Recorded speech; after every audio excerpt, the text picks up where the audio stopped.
Hola, ¿cómo estáis? Soy Raúl, esto es Centro de Gravedad Permanente, el programa de Canal Red donde queremos contribuir a pensar las coyunturas, los problemas de los movimientos emancipatorios en el planeta, desde la lucha contra el cambio climático, el sindicalismo social, los movimientos de personas migrantes y, como hoy, también las cuestiones candentes del movimiento feminista, transfeminista, transnacional.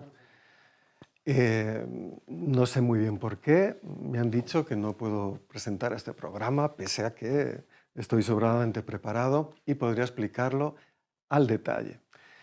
Así que cuento con vuestro apoyo para volver en sucesivos programas al estrellato, pero hoy nuestras compañeras Patricia y Monse van a presentar este programa especial, que no será el último, sin duda, puesto que es un tema absolutamente clave para nosotras.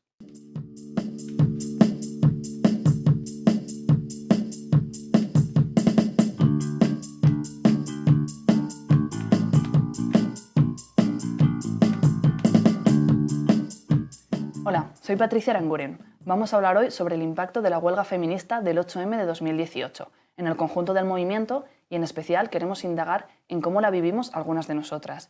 Estamos aquí 4 compañeras, Ana Useros, Montserrat Galcerán, Rafaela Pimentel y yo misma. Antes de empezar vamos a recordar de qué estamos hablando. En 2017, tras el éxito del paro internacional de mujeres convocado a raíz del grito argentino de Ni una menos, en el movimiento feminista de Madrid decidimos empezar un proceso de un año para convocar lo que terminaría siendo la huelga feminista del 8 de marzo de 2018. Fue un proceso muy largo, donde pasaron un montón de cosas. Se crearon nuevas asambleas en cada barrio y en cada pueblo. Conocimos a un montón de gente, compañeras nuevas de todos los movimientos, y muchas que era su primera vez en una asamblea se fueron uniendo al proceso. Tuvimos infinitas reuniones y discusiones, temas en los que muchas de nosotras igual nunca habíamos pensado, y de pronto eran el centro. Trabajamos y trabajamos. Aprendimos todas y todes muchísimo durante todos esos meses previos a la huelga feminista. Hoy vamos a hablar de cómo la vivimos nosotras, pero antes de hacerlo vamos a ver un pequeño documental que grabamos, como pudimos, algunas compañeras durante aquellos días.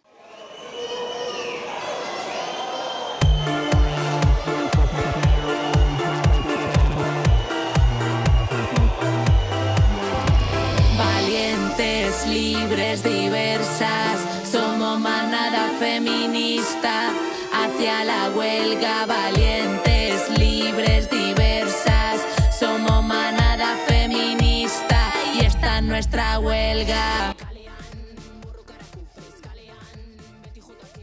Vale, Isa, te propongo lo que podría ser el montaje para un teaser del documental. Yo creo que podemos empezar con algunas imágenes de una charla o de una entrevista en la que algunos de los personajes, que pueden ser Justa o Sara Naila, pues estén contando un poco en qué consiste la huelga feminista y lo hagan sobre todo poniendo en valor el proceso de la convocatoria, ¿no? Lo que queremos es transformar la vida cotidiana y queremos que a partir del 8 de marzo el objetivo es buscar soluciones y respuestas concretas que nosotras hemos aportado, porque también hemos hecho un ejercicio de pensar colectivamente cuál es la sociedad en la que queremos vivir y cómo son las posibles respuestas que queremos dar a los retos que se nos plantean, ¿no? Entonces, que después de eso hubiese un corte y vamos a negro.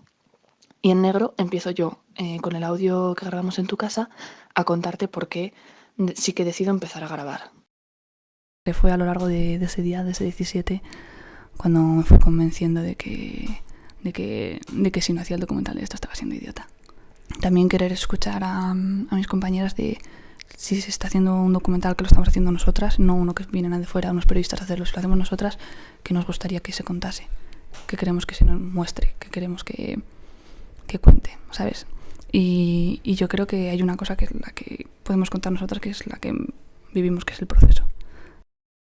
Y en el momento en el que empiezo a hablar del 17N, entran ya imágenes grabadas con mi videocámara del 17N.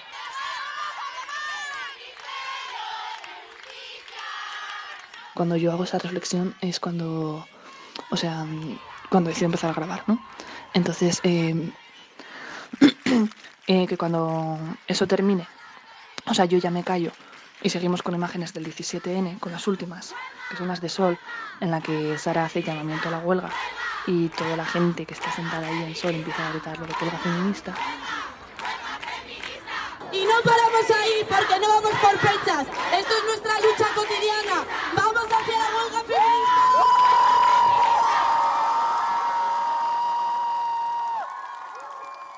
Entonces del huelga feminista se pasa a recortes muy rápidos de telediarios de cómo cubrieron esa noticia. Cientos de mujeres y hombres se han convocado aquí en el centro de Madrid por varias asociaciones feministas para protestar por la forma en la que se está desarrollando el juicio de Pamplona, el juicio de la violación en Sanfermines. Consideran que está siendo injusto porque el juez admitió a trámite una parte de los informes de los detectives que siguieron a la víctima después de la violación. Dicen que se está juzgando a la víctima y no a los acusados. Entonces eso, escuchamos eso, como que va subiendo aún más el sonido de la atmósfera, hay un pitido, nos quedamos en silencio, se paran las imágenes que están siendo un montaje súper dinámico de telediario, súper rápido, y pasamos a la escena previa al 17N, cuando estamos con las pancartas teniendo una conversación súper banal de jaja, dices celo en lugar de cello. ¿Con el qué? Con el cello que estáis haciendo. ¿El cello? ¡Qué guapo! Pues mira, con el cello estoy poniendo esto. Y pasar a eso. O sí, como que de repente hay una calma absoluta de estamos aquí haciendo la pancarta.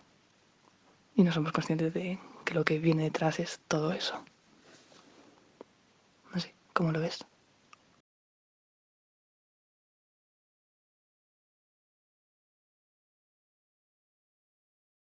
La huelga sirvió para convencernos de la importancia de visibilizar el trabajo que tantas mujeres desarrollamos pacientemente y en silencio un día tras otro.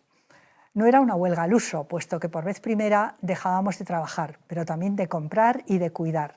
Era una huelga de trabajo, de consumo y de cuidados, rescatando en ella tiempo para nosotras, para cuidarnos a nosotras mismas, para discutir con las compañeras, para salir a la calle. Ese día otros tendrían que suplirnos. Y la verdad es que funcionó. Se crearon espacios en los barrios para cocinar entre todos y atender a los niños y niñas. Muchos varones hicieron su parte y entendieron la importancia de todo ello. Aceptaron, aunque fuera de mala gana, que ese día no eran los protagonistas. El protagonismo era nuestro. La huelga fue un éxito y marcó un hito. Volvimos a hacerla al año siguiente, 2019. Pues bien, el tema de hoy es analizar cómo la vivimos y qué supuso. Ana, ¿qué tal? ¿Cómo la viviste? ¿Qué supuso para ti? Hola, Monse, ¿qué tal? Bueno, yo siempre cuento medio de broma, medio en serio, que después de estar 15 años o más militando en el epicentro del movimiento feminista, en cuanto me fui a vivir a Extra Radio, al epicentro del movimiento feminista se le ocurrió organizar una huelga. Y lo que yo pensé que iba a ser un proceso en el que estaría enormemente implicada, acabó siendo un proceso en el que me costó enormemente implicarme, aunque solo sea porque vivía a 25 kilómetros, tenía cargas familiares, aquello era complicadísimo. Y al principio me quejaba mucho, me parecía que me habías hecho una canallada impresionante, pero luego llegó un momento en el que empecé a ver que el punto de vista desde donde yo estaba era enormemente rico, porque yo hice la huelga en un territorio donde se estaba haciendo, a la vez que la huelga, se estaba formando el movimiento feminista, se estaban formando esas asambleas de las que hablaba Patri al principio, ¿no? Las asambleas nuevas que se hicieron en los pueblos. De hecho, empezamos porque alguna compañera de la Comisión de Extensión me dijo, ¿y en tu pueblo a dónde hay que ir? Y entonces vinieron al pueblo a contar las cosas, a agitar, a hacer agitación, que no hizo mucha falta, por otra parte, porque una de las cosas sorprendentes, y creo que no lo hubiera vivido si no hubiera estado en esa posición periférica, ¿no?, es que no hacía demasiado falta mucho trabajo para agitar. O sea, dabas un golpecito y salían mujeres feministas debajo de las piedras, pero vamos, como si no hubiera un mañana. Y eso creo que a mí me ha marcado mogollón un poco para la continuación, ¿no?, sobre esa necesidad, ¿no?, la necesidad de implicar a todas las mujeres, de que todas las mujeres de cualquier lugar pudieran participar de alguna manera, de una cosa que decimos mucho en Barrios y Pueblos, en el grupo de trabajo de Barrios y Pueblos, que es tenemos que ir despacito para que todas puedan ir al mismo paso, ¿no?, que nadie se quede detrás, sobre todo la gente que son asambleas más pequeñas. Y creo que eso, en una tensión que siempre hemos tenido y que siempre tendremos, ¿no?, entre una cierta radicalidad del movimiento, donde lo que estás pidiendo son la luna más allá y además que cambie todo el sistema, y la otra necesidad, ¿no?, que es que todas las mujeres que están comprendan de qué estamos hablando, creo que lo que hizo, o sea, el que yo viviera, digamos, el principio de las huelgas, el 18, el 19, en esa situación periférica que os decía, era que me ha hecho enormemente consciente sobre el otro polo, mientras que en toda mi trayectoria había sido muy consciente de radicalidad, no ceder en nada, poner absolutamente toda la carne en el asador. En este momento, cuando efectivamente estamos poniendo toda la carne en el asador, mi preocupación se cambió a nos siguen, estamos todas, seguimos, estamos todas, lo estamos entendiendo, ese tipo de historias, ¿no? Y es curioso, ¿no?, porque la masividad, ¿no?, que es una cosa muy peligrosa, pero tenía ahí un papel central. Oye, ¿y por qué dices que tu percepción fue completamente diferente de la de Patri? Sí, me decía eso antes, porque así como justo ese año es el año en el que Ana se aleja del centro de Madrid, es cuando yo llego a Madrid. Yo no vivía en Madrid antes, vengo justo en septiembre de 2017 para estudiar aquí y conocía yo a muy poquita gente en Madrid y justo una de las personas que conocía pues estaba muy metida de lleno dentro de la Comisión 8M y nada más llegar pues me dice, en plan de, oye, ¿te quieres venir a una asamblea que estamos preparando el 8 de marzo?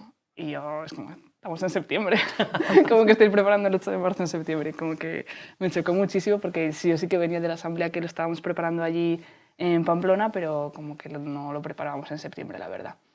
Y entonces pues fui a aquella asamblea que fue en el EVA, que ya no está, y de pronto llego a la asamblea y me encuentro pues una asamblea gigantesca que yo nunca había visto a tanta gente reunida, una asamblea en la que hacían falta micrófonos, que yo eso nunca lo había vivido tampoco, y con una diversidad de perfiles que me impresionó muchísimo, porque tampoco había estado yo hasta ese momento en asambleas con gente de edades tan diferentes, de realidades tan diferentes, y la verdad que me impresionó muchísimo y la capacidad de trabajo, cómo estaba organizado todo, las comisiones, bueno, enseguida me apunté a la de comunicación y ya ahí fue como, sí, yo estaba estudiando aquí en Madrid, pero realmente donde estaba aprendiendo de verdad era ahí en la comisión de comunicación del 8M, aprendí muchísimo, una barbaridad.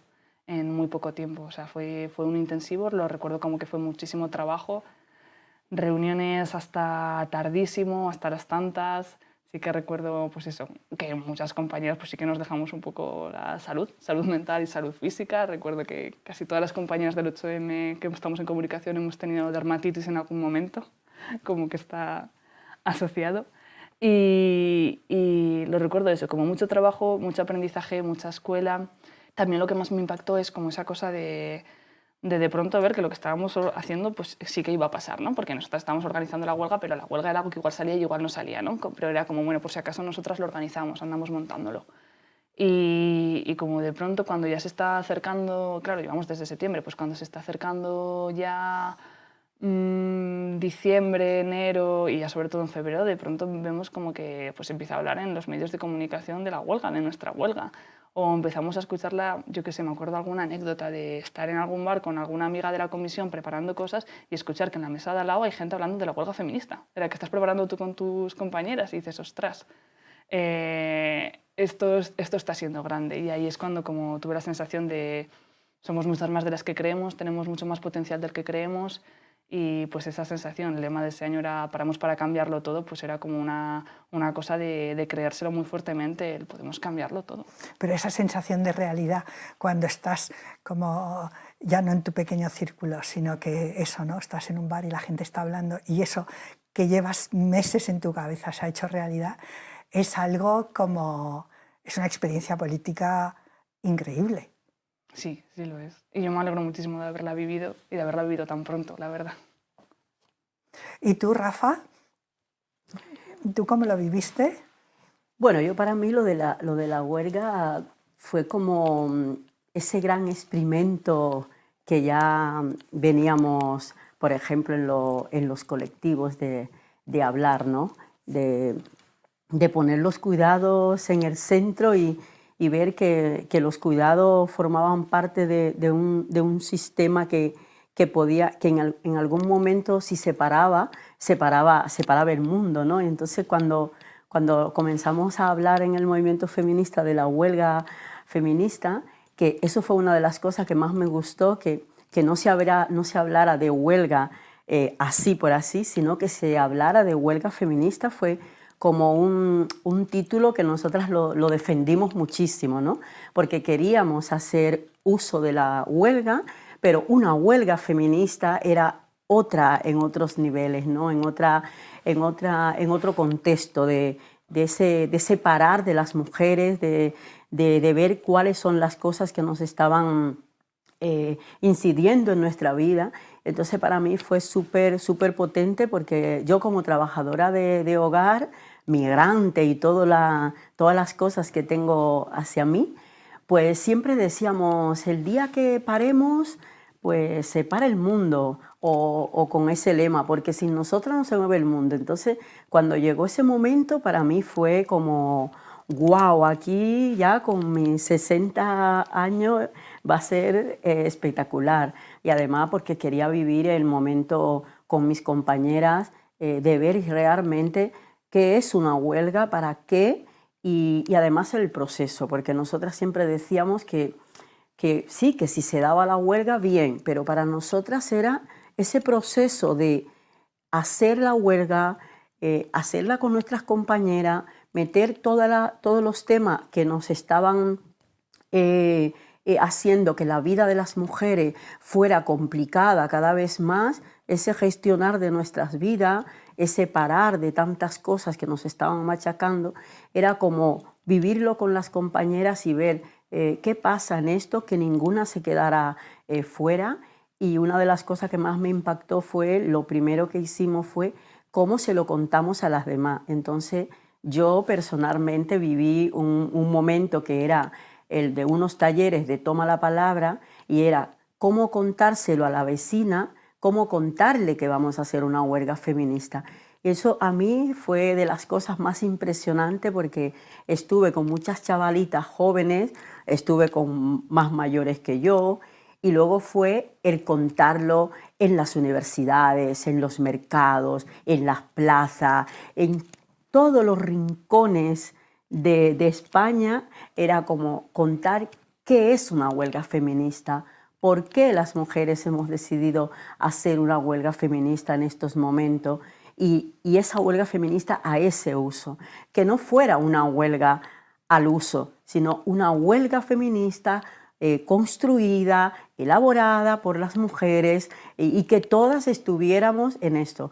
Y ahí las trabajadoras de hogar, que no podíamos hacer huelga, porque aunque tenemos el derecho, era muy complicado. Entonces eso fue otro proceso que yo viví también, el hacer que entre todas mis compañeras utilizáramos el proceso de huelga para contar la situación de nosotras y de muchas mujeres más, aunque nosotras supiéramos que no íbamos a hacer huelga. Pero eso fue fundamental para nosotras, para que se visibilizara la situación de las trabajadoras de hogar, cuáles eran los derechos que estábamos viviendo, y luego el enarbolar el delantal que decidimos ponerlo en las ventanas, porque sabíamos que muchas compañeras no iban a poder hacer huelga porque peligraba su trabajo, su situación de vida. Y entonces en ese proceso salió el de poner el delantal en las ventanas, para hacer que ahí había una trabajadora de hogar y una cuidadora. Y fue súper, bueno, para mí fue una de las cosas políticas que he vivido en mis 62 años de vida. Había vivido huelgas en mi país, había hecho huelga en mi país, pero la huelga feminista de España para mí fue lo más de lo más. Es curioso porque yo la primera vez, digo ya por hacer genealogía, ¿no? La primera vez que yo escuché huelga de cuidados fue una huelga general en España, que salisteis todas vosotras con el delantal a gritar, me acuerdo por la calle Embajadores, a gritar huelga de cuidados, y fue la primera vez que yo oí la expresión, o sea, se me quedó ahí, la huelga de cuidados. Pero yo creo que habría que decir eso, que fue un término que, a lo que yo sé, lo sacasteis vosotras. Sí. Huelga Huelga de cuidado. Eso lo estuvo cantando mi hija. Sí, porque años, si nosotros era no se va a ver el chiquitina. mundo. Lo que pasa es que ella decía huelga de cuidado, que me parecía como una amenaza. Huelga de cuidado. ¿Tú, Monse, cómo la viviste? Yo en ese momento era concejala en el Ayuntamiento de Madrid. Entonces hubo un debate sobre si los cargos podíamos hacer huelga o no. Bueno, el debate fue un poco duro porque había quien decía que no, que bajo ningún concepto. Entonces, claro, cosa muy típica de las instituciones, la alcaldesa decidió pedir un informe jurídico. El informe jurídico, por supuesto, no decía ni que sí ni que no, sino todo lo contrario. O sea, como no éramos trabajadoras, no teníamos derecho a hacer huelga, pero a la vez, si no íbamos a trabajar, pues era nuestra responsabilidad. La pequeña amenaza era que si ese día pasaba algo y la concejala de turno no estaba en su puesto, pues podría haber ni se sabe qué cataclismo. Pero por supuesto no pasó, no lo hubo. Entonces fuimos varias las que decidimos hacer la huelga. Y yo creo que para mí tenía como dos aspectos interesantes. El primero, que claro, cuando la concejala decía yo voy a hacer huelga, milagrosamente había todo un montón de funcionarias que también hacían huelga. Entonces, el efecto arrastre era como muy fuerte, cosa que es importante. Y la otra era que, de alguna manera, era como si estuviéramos insertadas una serie de feministas y personas ligadas al movimiento feminista dentro de la institución.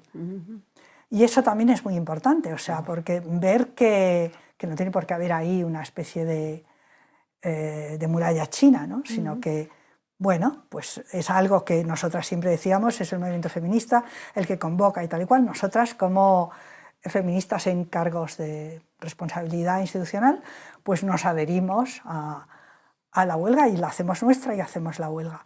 Entonces, yo creo que ese aspecto también fue importante, ¿no? Como un movimiento puede echar mano de esta, y como eso genera expectativa y a la vez favorece el que muchas otras colegas y compañeras pues se sumaran, ¿no? Porque claro, de alguna manera parecía como que estaban más o menos cubiertas, o sea, si la concejala lo hace, no van a ir a por mí, ¿no? Entonces fue muy interesante todo el asunto. Sí. Yo creo que nos permitió también el hacer huelgas, una huelga distinta, ¿no? Desde tu lugar, porque para muchas mujeres nos dio la oportunidad como, mira, pues si yo estoy de vendedora ambulante o si soy médica o si soy barrendera, pues como hacer esa huelga desde ahí también permitió que tú te pudieras poner como más en contacto, más cerca con tus propias compañeras y luego hacer la huelga como pudiéramos, ¿no? Entonces eso fue como un facilitador y un detonador para que pudiéramos cada espacio, cada colectivo, cada mujer, pues hacer su huelga desde ahí, ¿no? Sí, pues yo desde las ollas, desde tú sentarte en el mercado, en una plaza. Eso fue también muy potente porque no era como una cuestión de unas líneas que se daban y luego tú entrabas ahí, si podías entraba, ¿no? La huelga feminista permitió como ese encuentro de generaciones, de esa diversidad. Eso nos permitió también hacer como políticas desde allí, ¿no? Como la participación de las mujeres haciendo política desde tu propia cotidianidad. Sí. Y eso fue muy importante y eso lo conseguimos desde ese momento de hacer la huelga feminista. Aunque ya veníamos desde el movimiento feminista, veníamos haciendo como esos detonadores estaban. Pero fue fundamental lo de la huelga feminista, inclusive permitió que muchas mujeres que estaban alejadas de los movimientos, permitió que pudieran volver otra vez y que volviéramos a estar en las plazas y que volviéramos a hablar. Y como dice Patti, volviéramos a escuchar en un restaurante, en un bar o donde sea, volver a hablar de la huelga feminista. Es que dijimos que la íbamos a poner en la mesa, en las conversaciones, y la pusimos como conversación. Y piensa que nadie se atrevió a ponerse en contra. En ese plazo de tiempo, O sea, había como actitudes, había quien tenía sus reparos, pero nadie estuvo. Luego ha habido sus reacciones, pero en su momento... Ahora que lo dices me estaba acordando que hasta el PP sacó un contraargumentario. El PP sacó un contraargumentario que no era algo... O sea, un contraargumentario al argumentario que hacíamos nosotras de la huelga. Y era un contraargumentario que mandaban ellos pues, a sus concejales, a sus cargos públicos o lo que sea, pues para que tuviesen como herramientas para rebatirnos, ¿no?, en los medios. Y se filtró, no sé muy bien cómo, pero ese se filtró. Y claro, pues todas nos lo imprimimos y subrayándonoslo a ver qué es lo que iban a decir los del PP. Y era como, madre mía, o sea, cómo de importantes somos para que el PP nos haga un contraargumentario. A mí no me ha vuelto a pasar nunca. Y mira que convocamos cosas y estamos todo el rato haciendo cosas, pero joder, que el partido de gobierno, que era el partido de gobierno en ese momento, te dedique un contraargumentario, ¡wow! Claro, porque estaba el run run, pero yo recuerdo lo de ir a los mercadillos los jueves a hacer agitación, ¿no? Y lo recuerdo como los 2 años, el 18 y el 19. Y el 18, recuerdo que pasé toda la mañana, o sea, entre las 10 de la mañana hasta las 2 de la tarde, y la conversación habitual era, ¿cómo voy a hacer huelga yo de qué? Ya. O sea, y además el perfil de mujer de mercadillo, tanto las que venden como las que compran, no estás a las 12 de la mañana en un mercadillo, evidentemente, alguna era funcionaria, pero en general pues o eres ama de casa o no trabajas o lo que sea. Entonces era una especie no de terapia, pero sí de conversación súper detallista, es que yo vivo con mi hermano y con mi hijo y con mi tal, luego les hace la comida, sí, y entonces estás preocupada, no sé qué, huelga de eso. Y de repente era como, huelga de eso. Entonces había como unas caras de apertura, lo que estás diciendo tú, ¿no? De puedo estar ahí, puedo participar, o sea, esto es una cosa que va conmigo, ¿no? Que no va con mis hijas, que va conmigo, ¿no? Que era gente muy mayor. Y lo que me sorprendió enormemente es que al año siguiente volvimos todas serias a hacer la agitación en el mercadillo y a la mayoría de las mujeres que me he encontrado decía, oye, te cuento que vamos a hacer una huelga, vamos tú y yo a hacer una huelga el 8 de marzo, y me decía, claro, como siempre, ¿no? Y decía, ¿cuánto? O sea, qué poco se tarda en crear una tradición en este país. Claro. Y digo, bueno, sí, si lo quieres hacer siempre, bien, pero recuerdo como siempre, ¿no? Cómo se había de repente naturalizado la posibilidad y las ganas, ¿no? O sea, la del 19, es verdad que la del 18 fue muy sorprendente, pero yo la del 19 la recuerdo impresionante. Recuerdo detalles como que las cuidadoras de comedor de los colegios públicos, que tienen contratos de 2 horas al día, hicieron huelga. Y de hecho, dentro del colegio de mi hija, yo creo que eran el colectivo que más huelga hicieron. O sea, más que los profesores, más que el equipo directivo, ¿no? Las cuidadoras de comedor, por favor. O sea, que era la gente más precarizada que has visto en tu vida en este ecosistema. Es que eso permitió también el sacar, en visibilizar una serie de trabajos que no eran reconocidos, eran invisibles. Entonces, claro, hasta las propias mujeres pues decíamos de algunos trabajos que no eran como trabajo, no eran importantes. Exacto. O sea, tú estar en un comedor o estar vendiendo en la calle o haciendo los mismos propios cuidados. Es que yo creo que la huelga también nos permitió también visibilizar, que nosotras mismas le diéramos importancia a los trabajos que estaban sosteniendo la vida y que muchas de nosotras nos creíamos que no eran. Entonces, la huelga también permitió eso, porque siempre el concepto de la huelga está asociado al trabajo y entonces, claro, aquí en esta huelga feminista pues dio la oportunidad también de ver, mira, lo que yo hago también es trabajo. Y esto tiene que estar reconocido, tiene que estar valorado y yo puedo hacer huelga si soy vendedora ambulante, si tengo un almacén, si vendo ropa, si vendo comida, cualquier cosa. Yo creo que también la huelga nos permitió también visibilizar todos esos trabajos que sostienen la vida y que muchas veces pues no los tienen como eso. Y en los medios de comunicación eso fue una de las cosas que pudimos hacer bastante, ¿no? Visibilizar esos trabajos que sostienen la vida y que no tienen derecho, muchos de ellos, ni tienen importancia. Y que parece que no existan. Y que parece que no existen, que luego todo eso que hablábamos desde la economía feminista, el iceberg y todo esto, en la huelga yo creo que fue muy efectivo y pudimos subir ese iceberg, subirlo y ver la cantidad de trabajos. Me acuerdo con el vídeo ese que se hacía, de cuando se hizo el vídeo en la BP, que las mujeres estaban en los mercados y tiraban el delantal y soltaban el cucharón, soltaban cualquier herramienta, que eso suelta la herramienta, y yo creo que fue fundamental. Yo creo que pudimos hacer eso también, fue muy, muy potente. Ahora vamos a recordar el que fue el himno de la huelga feminista. En 2018 quisimos que la convocatoria de la huelga feminista llegara a todas partes, a todas las casas, a todas las aulas, a todos los parques, a todos los centros sociales ocupados y a todos los espacios de trabajo. Para ello, activamos todas las herramientas que tenemos, todas las formas de llegar a quienes no solemos llegar. Y por supuesto, ahí estaba la música. Las compañeras de Tremenda Jauría se curraron este tema, en el que participaron otros grupos afines como Mafalda, La Basu, Roba Estesa, Tribade, Cumbia Queers, As Punquereteiras, Viruta y La Terrorista del Sabor. Y fueron cientos, y de todas partes, las compañeras que participaron en este videoclip de la Comisión 8M. Una canción que nos hace saltar en cada manifestación y perrear en cada cafeta. Dentro vídeo.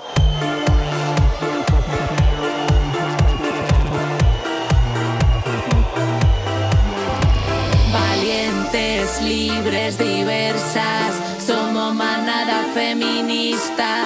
Hacia la huelga, valientes, libres, diversas, somos manada feminista y esta es nuestra huelga. Kalean, burro karakupes, kalean, beti jotake, kalean, yakamakume, libre daske, izanarte, ninez gile jabe, ninez gile maitale, venga tira, dale, borroka dezagun, kale, eskale, eskuak ekarle tus kale, eskale.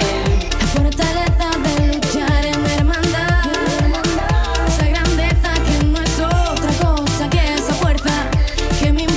Y me llama a caminar. Juntas es la única opción en esta guerra intensa. Si se normaliza la violencia patriarcal, autodefensa se convierte en nuestra forma de luchar. Insurgente siempre manda, no es casualidad. Antipatriarca y disidente, esto está a punto de explotar. No s'ha perdut la batalla, sí. Juntes som com mil gegants, qui sembra misèria recull la ràbia, recull la sang, resistim a la barbàrie. Digan lo que digan las mujeres, estamos ya en huelga. A la huelga, compañeras, no vayáis a trabajar. Deja quieta la herramienta, es la hora de luchar. A la huelga 10, a la huelga 100, a la huelga hasta la madre quiere ir. A la huelga 100, a la huelga 1000. Yo por ellas madre, ellas por mí.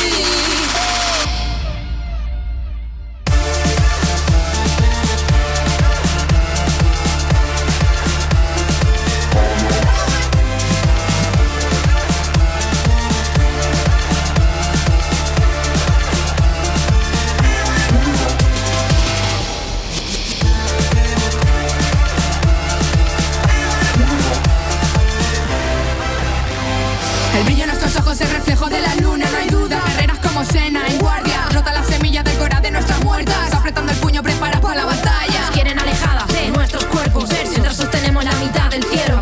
Somos las que nunca tuvieron palabras, las brujas degeneradas, diablas y malas. A través de la capucha reconozco su mirada, me acompaña, ya me escucha, a cambio no pide nada. En la marcha va buscando algo que encender, entre cumbia y reggaetón el patriarcado arde.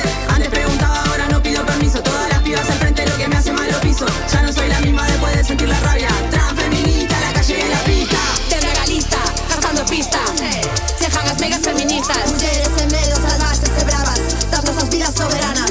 Explotadas na cidade, explotadas no rural, aquí están. As silenciadas por mentar e non calar. Pero agora, de joven agora, e xuntas imos berrar.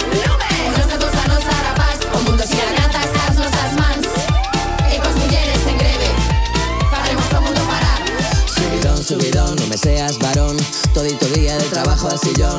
Tu compañera ya está cansada de hacerte la cama y limpiar tus cagadas. La verdadera revolución es fregar el baño y barrer el salón. Cuida tú al niño que ya está de huelga. Todas en lucha, mujeres revueltas. Duras, pero las marronas y las feas. Ya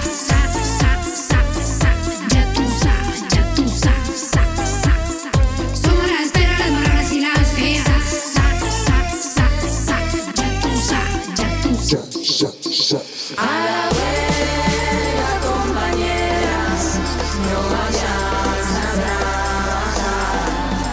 Deja quieta la herramienta, es la hora de luchar.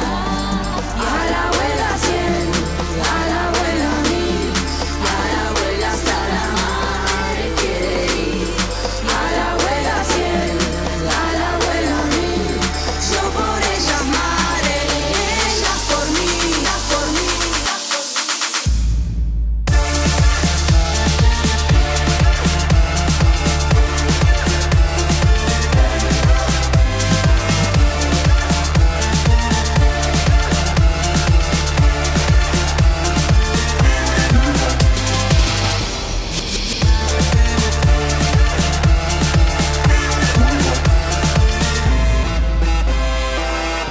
Queríamos que este programa tuviera una dimensión internacional, puesto que la huelga no fue un acontecimiento solo en nuestro país, sino que se dio también en otros países de nuestro entorno y otros más lejanos.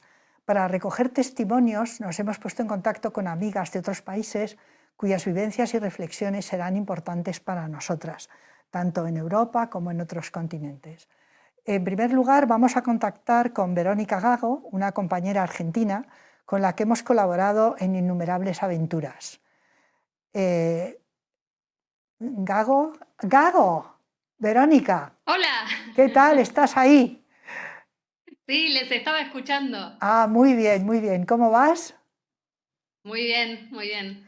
Pues ya ves que este es un programa sobre la huelga del 18 y del 19 y queríamos que nos contaras cómo lo viviste, qué representó para el movimiento argentino, si estabas en Argentina en este momento. Bueno, ¿cómo lo ves? Bueno, creo que fue la del 2018 una de las huelgas más importantes porque la anterior, en el año 2017, fue una sorpresa de organización transnacional muy potente, pero tuvimos luego un año para preparar la huelga del 2018 y creo que eso nos permitió hacer de la huelga ese proceso político en continuado, ¿no? Es decir, armar asambleas, armar debates, ir a hablar con compañeras y compañeros en distintos lugares, es decir, expandir la pregunta política de cómo vamos a parar y cómo nos tenemos que organizar para parar y qué significa que desde los feminismos estemos reinventando la huelga.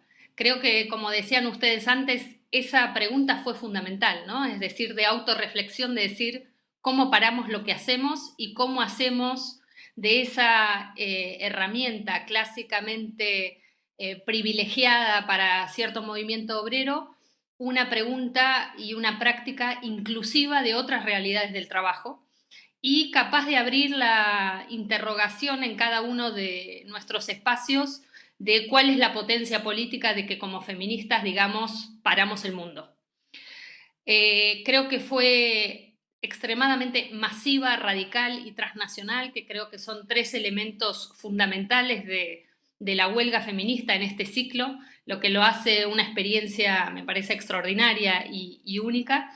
Y creo que lo más también interesante para seguir pensando es cómo han logrado incluirse en la huelga, cómo hemos logrado parar quienes sentíamos que no podíamos parar. Y eso creo que ha sido una innovación política, ¿no? Vincular imposibilidad de hacer huelga con deseo de hacer huelga. Porque eso abrió un espacio de creación, de experimentación y de invención política. Y creo que hoy estamos en la pregunta de qué hemos aprendido de ese proceso, cómo se puede continuar y cómo hay cosas que la huelga ha instalado en cómo hablamos del trabajo, cómo hablamos de los cuerpos del trabajo, cómo hablamos del trabajo remunerado y no remunerado, cómo hablamos de las jornadas extendidas de trabajo, que ya son parte hoy de nuestros colectivos, de nuestras vidas, que son parte de un lenguaje común y que son parte de una historia reciente, pero también con capacidad de conectar con memorias largas de otras formas de huelga y de otras experiencias políticas. Oye, y has escrito últimamente una pequeña cosa sobre el tema del lenguaje común y la creación de común a través de la huelga y de las luchas feministas. Cuéntanos un poquito sobre eso. Sí, me parece que las consignas de la huelga han sido muy importantes, lo hablábamos hace poco con Rafa, cómo las consignas feministas que han migrado de un lugar a otro, que han sido traducidas, reapropiadas, condensan una inteligencia común, ¿no? Y condensan una posibilidad de expresar esto que vamos inventando, de sistematizarlo, y creo que ese lenguaje común, ese vocabulario, es parte de cómo disputamos también la narrativa de quiénes somos trabajadoras hoy y a quiénes incluye el término trabajadoras hoy y en qué sentido nos estamos también dando herramientas y prácticas para pelear la riqueza colectiva. Yo creo que hacer estas consignas comunes, ir traduciéndolas, es parte también de nuestro internacionalismo, ¿no? De la capacidad multilingüe, polifónica que ha tenido la huelga y que seguimos defendiéndola como parte de construir este movimiento. Muy bien, Verónica. ¿Y cómo lo ves el efecto que ha tenido en tu país o en tu entorno? Bueno, en Argentina ha sido fundamental, primero porque ha instalado una alianza importantísima entre sindicatos y feminismo. Es decir, algo que antes aparecían como militancias completamente separadas o, bueno, disociadas.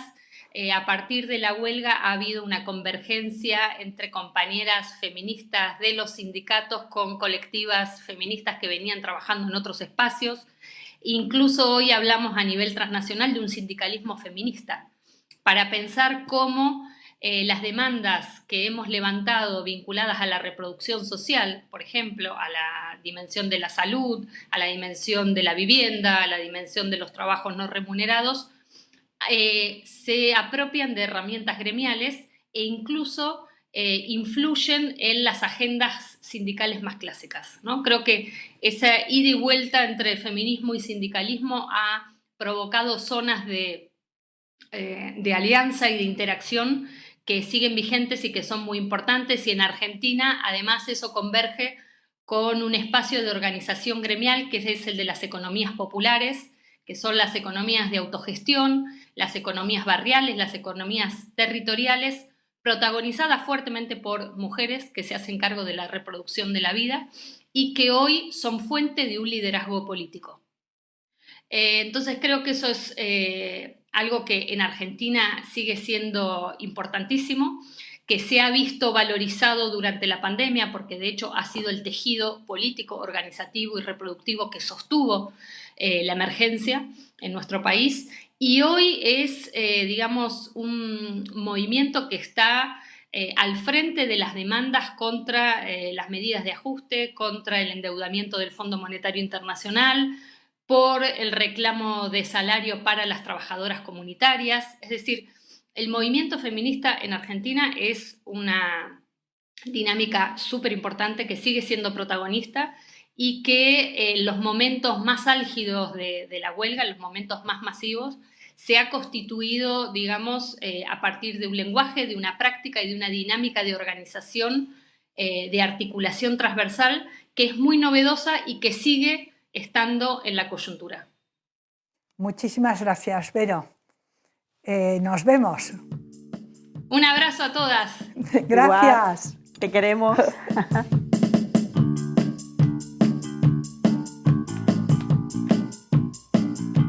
Buenos días a todas, a todes y a todos. Vamos a proponer una lista de lecturas para seguir reflexionando sobre la huelga feminista y más allá. Por supuesto, dada la amplitud del tema, la lista no puede ser exhaustiva.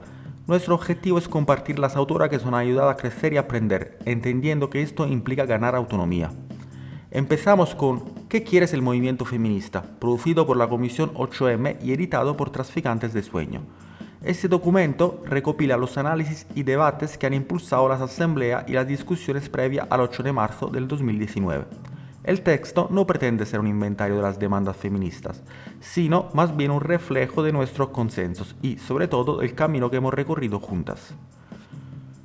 También en esta línea se encuentra La huelga general feminista va, editado por Tiempo Robado. que relata el proceso político impulsado por la coordinadora feminista 8 de marzo en Chile. Este libro, concebido como una caja de herramientas para la lucha feminista transfronteriza, recopila una experiencia muy situada, pero a la vez entrelazada con un ciclo de crisis que trasciende diversas latitudes. Incluye 9 entrevistas a mujeres de distintas organizaciones que lideraron la huelga en varias ciudades de Chile, así como 15 escritos que entrelazan desde múltiples luchas y territorios el deseo y la necesidad de la huelga, las experiencias concretas y sus dificultades, preguntas y cuestionamientos, con la mirada puesta en un presente que se transforma constantemente. Más allá de la huelga, una lista de lecturas feministas no puede dejar de mencionar a María Mies, que recientemente nos dejó. Mies, socióloga, trabajó en el Institute of Social Studies de La Haya como directora de estudios sobre la mujer. Entre su obra destacada se encuentra Patriarcado y Acumulación, editado por Traficantes de Sueño, que revela la profunda conexión entre dos sistemas entrelazados, el patriarcado, con su arraigado dominio masculino, y el capitalismo, con su insaciable sed de acumulación desmedida. En estas páginas se desvela cómo el capitalismo se nutre del trabajo no remunerado, subvalorado y desatendido de las mujeres, moldeando sus vidas tanto en el ámbito doméstico como en el laboral, perpetuando así la opresión y las desigualdades. Patriarcado y Acumulación fue publicado en el 86 y anticipó muchas de las tesis que posteriormente se desarrollaron en los trabajos de Silvia Federici. Silvia Federici, profesora en la Hofstra University de Nueva York, tiene un destacado pasado militante. Durante la década del 1970 estuvo involucrada en el movimiento feminista en Italia y en Estados Unidos. En particular, desempeñó un papel importante en el movimiento por el salario para el trabajo doméstico, que abogaba por reconocer y valorar el trabajo doméstico no remunerado realizado mayoritariamente por las mujeres. Este punto de vista se refleja en su libro El Calibán y la Bruja, también editado por Traficante de Sueños, donde Federici desentraña la poderosa dinámica de expropiación social, dirigida hacia el cuerpo, los saberes y la reproducción de las mujeres, centrándose en la transición del feudalismo al capitalismo. Un momento clave en la construcción de lo que conocemos como modernidad y caracterizado por una violencia extrema, como la quema de brujas, que a menudo ha sido ignorada en gran parte de los libros de historia. Otra exponente del movimiento por el salario para el trabajo doméstico es Selma James. Su incansable activismo ha desafiado la arraigada estructura patriarcales de nuestra sociedad, poniendo de relieve la importancia económica y social del trabajo realizado por las mujeres en el hogar, el cual ha sido históricamente pasado por alto y desvalorizado. Con su enfoque incisivo, Selma ha cuestionado las narrativas dominantes y ha abogado por una visión transformadora de la sociedad, en la que las mujeres sean reconocidas en todas sus dimensiones. Una exploración profunda de su pensamiento se encuentra en el libro Sexo, Raza y Clase, recientemente publicado por Traficantes de Sueños. En resumen, esas autoras nos recuerdan que las mujeres son la última colonia de la economía capitalista. Para adentrarnos en el feminismo desde esta mirada anticolonial, recomendamos leer a Bell Hooks. Esta reconocida activista y teórica afroamericana ha abogado por la interseccionalidad, argumentando la importancia de reconocer y abordar las interconexiones entre diferentes formas de opresión, como el sexismo, el racismo y la explotación económica. Para adentrarse en el pensamiento de esta autora, les animamos a leer El feminismo es para todo el mundo, que de manera accesible insiste en que el feminismo es antirracista, anticlasista y antihomofóbico, o de lo contrario no merece llevar ese nombre. En particular, busca desmitificar y desafiar las ideas erróneas y los estereotipos que rodean al feminismo, argumentando que no es exclusivo de las mujeres, sino un movimiento que beneficia a todas las personas. Como última sugerencia, nos complace recomendar la obra de Almudena Hernando, la cual nos brinda una perspectiva antropológica para abordar los temas de género. Hernando demuestra que la desigualdad entre los sexos no tiene su origen en diferencias biológicas, sino que el patriarcado posee una naturaleza histórica que solo puede comprenderse al prestar atención a la forma diferencial en que hombres y mujeres han construido su identidad en el mundo occidental. En su libro La fantasía de la individualidad, la autora nos sumerge en una explicación fascinante sobre cómo los hombres han buscado mantener a las mujeres en lo que ella denomina identidad relacional, precisamente para que éstas sostengan los vínculos que los hombres han ido perdiendo a medida que asumen posiciones de poder, se especializan en cierta forma de conocimiento y desarrollan forma de control sobre el mundo. Este proceso ha construido la ficción moderna de la individualidad. Con el advenimiento de la Ilustración, esta ficción se ha convertido en un régimen de verdad para toda la sociedad. En su libro La fantasía de la individualidad, la autora nos sumerge en una explicación fascinante sobre cómo los hombres han buscado mantener a las mujeres en lo que ella denomina identidad relacional, precisamente para que éstas sostengan los vínculos que los hombres han ido perdiendo a medida que asumen posiciones de poder y desarrollan formas de control sobre el mundo. Este proceso ha construido la ficción moderna de la individualidad. Con el advenimiento de la Ilustración, esta ficción se ha convertido en un régimen de verdad para toda la sociedad. Mediante el análisis profundo de Hernando se desafía la concepción tradicional de la individualidad y se revela cómo las relaciones de género están intrínsecamente relacionadas con la construcción de la identidad y la distribución del poder en nuestras sociedades. La obra de Almudena Hernando ofrece una valiosa contribución para comprender las dinámicas de género desde una perspectiva antropológica, invitándonos a cuestionar los fundamentos mismos de nuestras estructuras sociales y culturales. Ahora vamos a hablar con Clara, compañera residente en Suiza, que participa en el movimiento feminista de Lausanne. El caso de Suiza es particular. Las mujeres suizas fueron pioneras en esto de la huelga feminista, convocando a las mujeres a parar en 1991. Fue un 14 de junio y lo hicieron para protestar contra la desigualdad laboral, sexual y familiar. Es por este motivo que cuando se comenzó a armar la convocatoria de la huelga feminista de 2018, el movimiento feminista de Suiza decidió que convocarían la huelga el 14 de junio, en lugar del 8 de marzo, uniéndose a la articulación global y recordando al mismo tiempo a aquellas compañeras de los 90.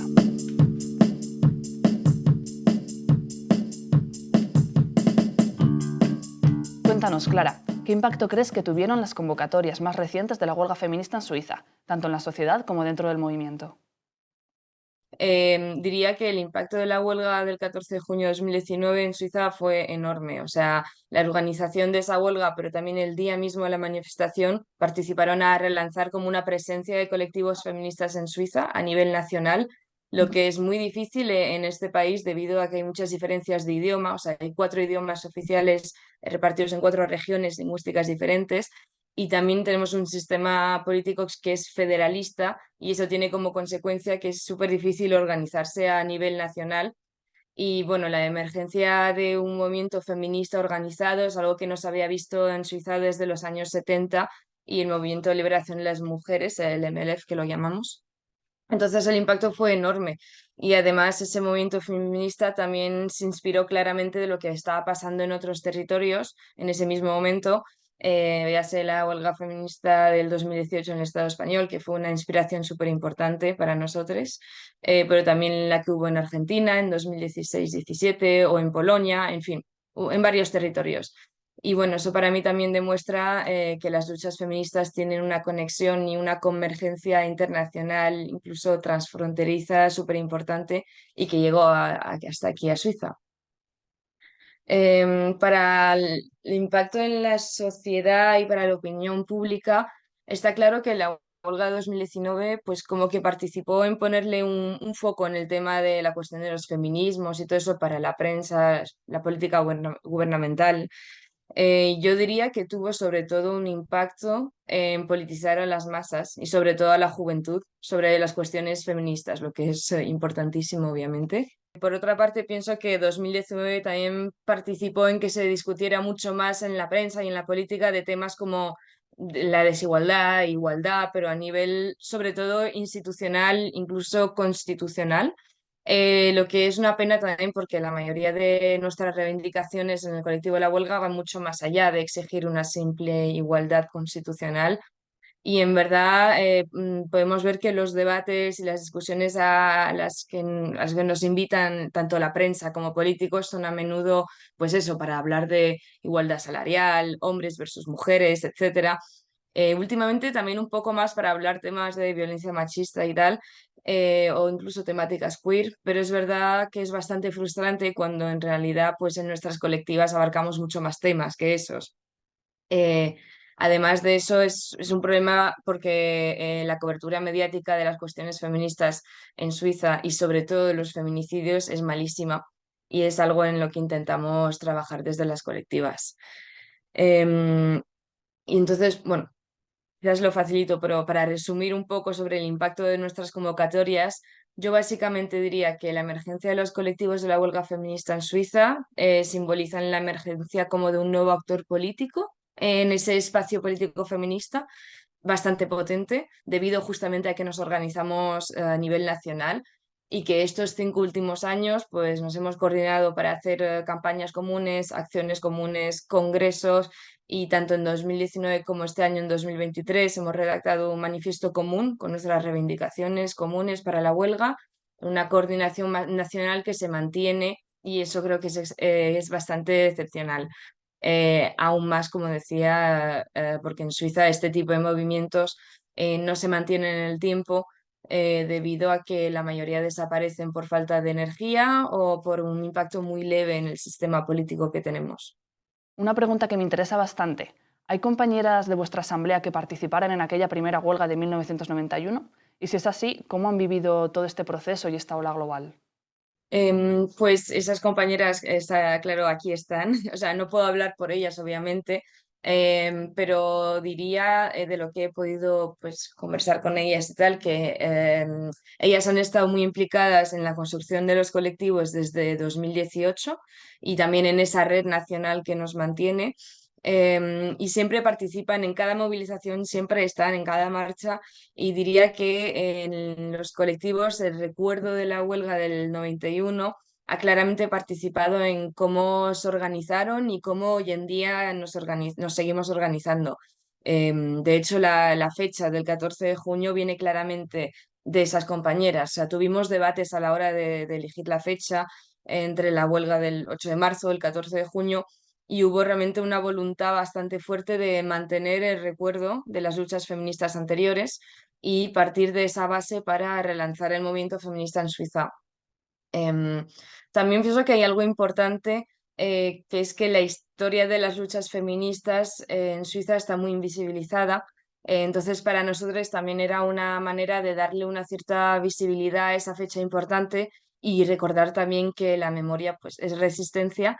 Y está clarísimo que la presencia hoy en día de esas compañeras es una fuerza para los colectivos, o sea, que transmiten una experiencia militante tanto, no sé, a la vez teórica, pero también práctica, no sé cómo decirlo, pero que es algo súper enriquecedor, y además y todo eso además de su presencia concreta en las asambleas y en las movilizaciones, yo estoy segurísima que participan claramente hoy en día que la huelga siga en pie, y eso es algo muy importante. Y con respecto a cómo ellas lo perciben o vivieron este cambio entre el 91 y 2019, creo que hay que decir que lo que pasó en 2019, o sea, que hablamos de 500.000 de personas en las calles, que puede parecer poco, pero para Suiza es enorme. Eso es algo que superó completamente a todo el mundo y también a las compañeras que hicieron la huelga en 91, o sea, no era nada comparable, y sobre todo el hecho que esa dinámica de organización siga hoy en día, a diferencia del 91, que fue solo una fecha, que esto ahora se organiza como un movimiento feminista que dura en el tiempo, creo que les flipa bastante. La composición del movimiento feminista allí en Suiza, ¿cómo está conformado? ¿Crees que hay un movimiento autónomo fuerte? ¿Hay compañeras de luchas queers y luchas migrantes implicadas en el movimiento? ¿Y qué intersecciones se cruzan con otros movimientos, como puede ser el movimiento de vivienda o el movimiento contra la policía? Pues bueno, aquí no puedo contestar, claro, para todo el movimiento feminista en Suiza, porque, bueno, primero obviamente no conozco todo lo que existe, y también porque otra vez hay particularidades bien específicas en las diferentes regiones. Y ¿qué iba a decir? Am, hmm, Me he perdido. Diría también que, o sea, esta es la pregunta que de las tres más dificultades he tenido en pensarlo y prepararlo y tal, pero bueno, eso, como decía, el colectivo de la huelga feminista es solo una parte de los movimientos feministas que existen en Suiza, y hay muchas diversidades en los modos de organización y acción de cada uno, y entonces pienso más bien contestar en dos tiempos, primero a nivel nacional y luego a nivel regional de donde yo vivo. A nivel nacional diría que si por una parte los colectivos de la huelga hemos pues mantenido una coordinación para nuestras actividades internas, por decirlo de esa manera, pues por otra parte cada colectivo es completamente independiente y autónomo en sus actividades externas y sus conexiones con otros movimientos. Entonces cada uno se organiza con la realidad de su región y las fuerzas políticas que existen ahí. Y esto también es debido Aquí en Suiza, pues como decía antes, no hay movimientos organizados a nivel nacional, con lo cual las alianzas, perdón, son también pues regionales y diferentes entre sí, pero es verdad que los movimientos autónomos son de los principales aliados con los que trabajamos cada día. Y a nivel regional, en el colectivo en el que estoy yo, diría que en su composición hay ciertas intersecciones y otras no. Algo que ya mencionamos antes es la importante mezcla de generaciones. Y también es un colectivo del que pertenecemos compañeros queer y avanzamos nuestras reivindicaciones sin que provoque demasiados conflictos. Y en el colectivo hubo y aún hay peña que trabajó en temas como las violencias, las pensiones, el trabajo sexual. Y diría que nos importa defender un feminismo que sea interseccional y para ello nos coordinamos con otros movimientos organizados en ciertas ocasiones o en movilizaciones en particular. Y por ejemplo, pues como decías, en los movimientos o sea, trabajamos bastante con los movimientos contra la policía. De hecho, los colectivos de la huelga feminista estamos bastante implicadas en las denuncias de la represión judicial contra los movimientos sociales. En Suiza estamos en un contexto en el que hay bastante represión policial y sobre todo jurídica. Entonces, desde 2019 estamos organizados con un grupo de presión jurídica que trabaja con otros movimientos sociales para defender nuestro derecho a la protesta. Em, y si no, con respecto al movimiento autónomo, más bien anarquista, yo diría que primero que es bastante fuerte en Suiza y yo creo y personalmente participo a que la huelga feminista, o sea, ¿cómo decirlo? O sea, yo creo personalmente y participo también en mi trabajo en el colectivo a que la huelga feminista pertenezca a esa línea orientación política. Pero claro, es difícil decirlo tan simplemente, pues como te decía, hay las diferencias regionales y que el trabajo de cada persona cada compañera que está metida en la huelga, pues lo hace desde sus diferentes realidades y voluntades y todo eso. Pero en todo caso, aquí donde vivo y de lo que sé de otras partes, hay conexiones bastante fuertes entre la huelga feminista y los movimientos autónomos. Y personalmente también estoy súper convencida de que es algo que es súper enriquecedor y que son vínculos que debemos de mantener en estas luchas y en otras más.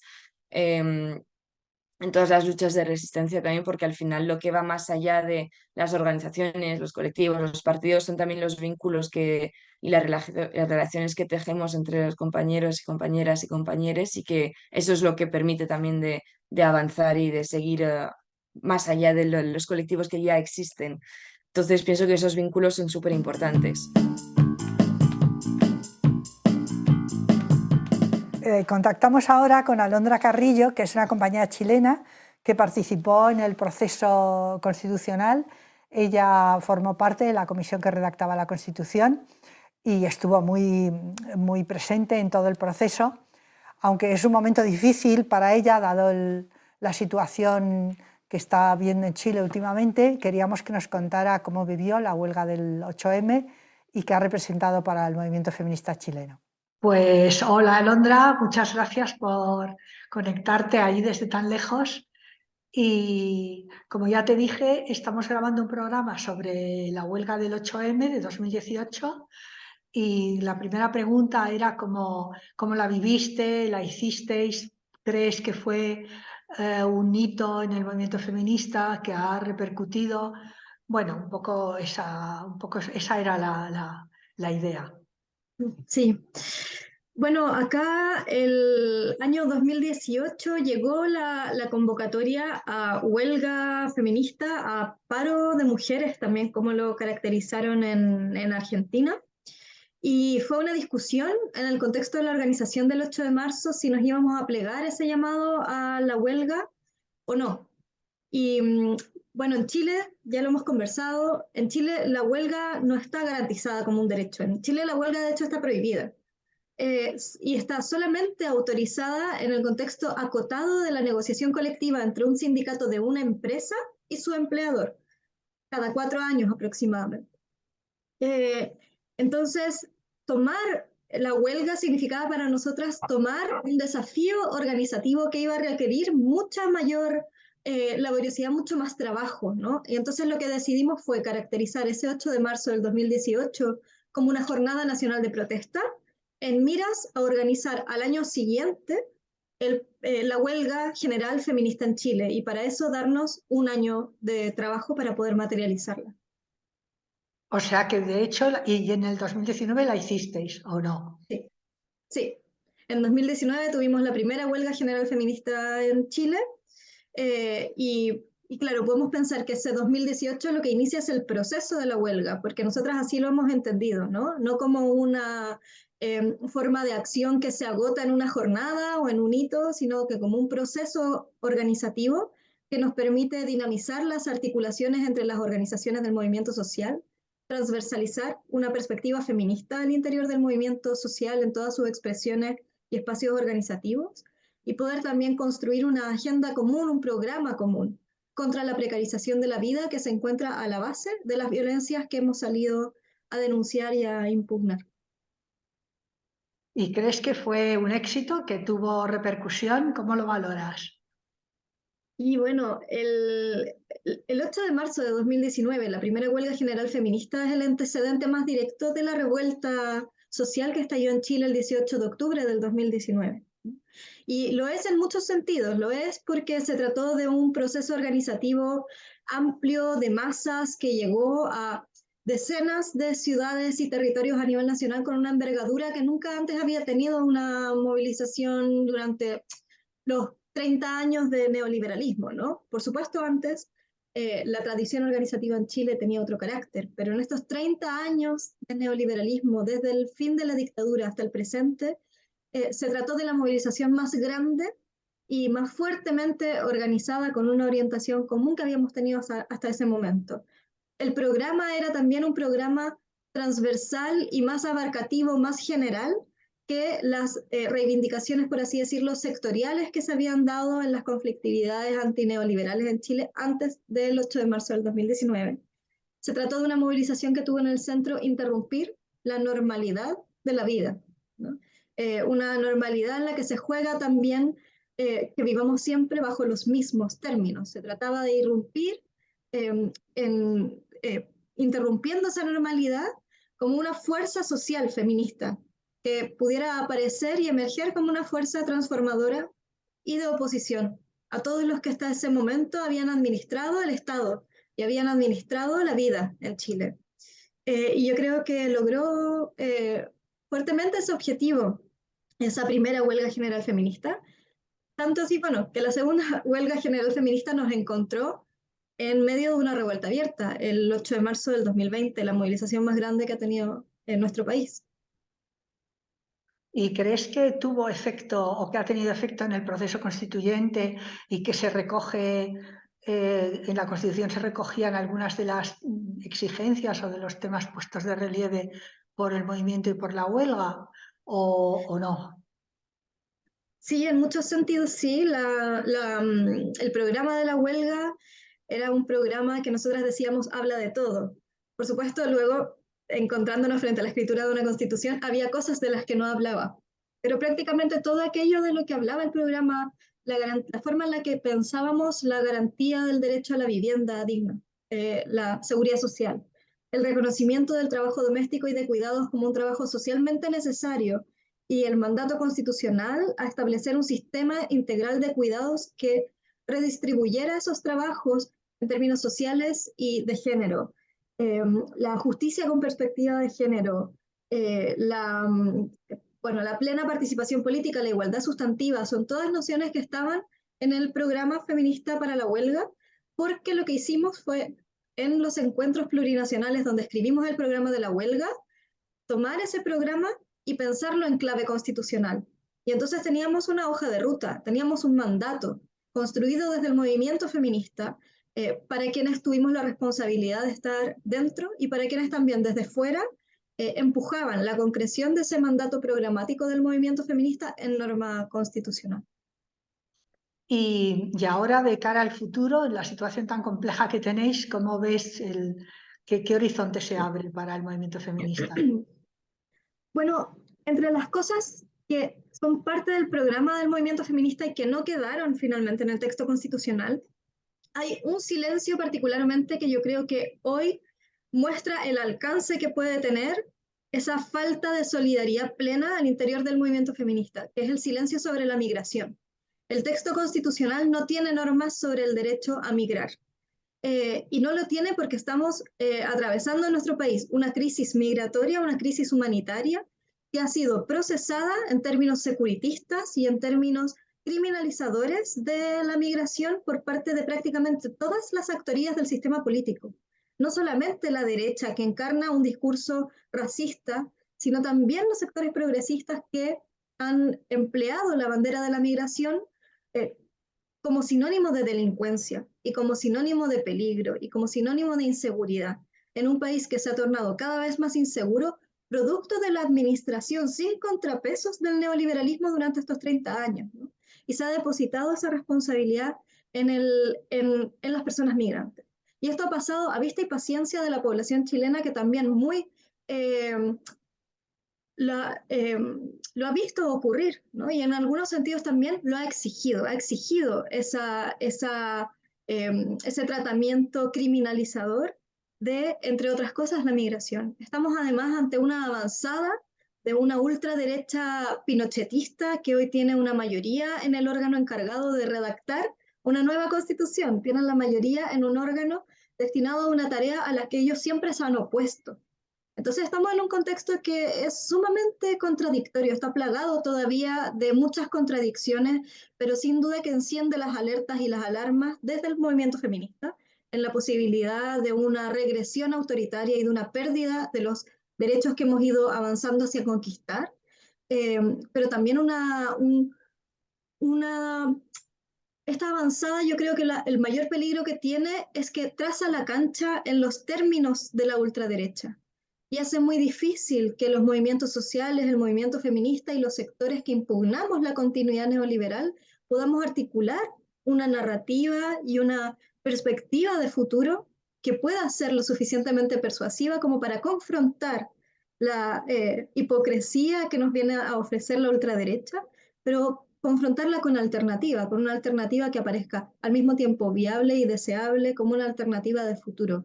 Estamos hoy frente a la tarea de construir esa capacidad, de reconectar con el sentir de amplias capas de la población que hasta hoy todavía defienden y abrazan las perspectivas que el movimiento feminista ha venido construyendo en estos años, que no han abandonado esas preocupaciones, pero que quizás tienen otras preocupaciones que en la balanza están pesando más, y poder conectar todas esas reivindicaciones y esas orientaciones de futuro en un proyecto es hoy, yo creo, nuestra principal tarea.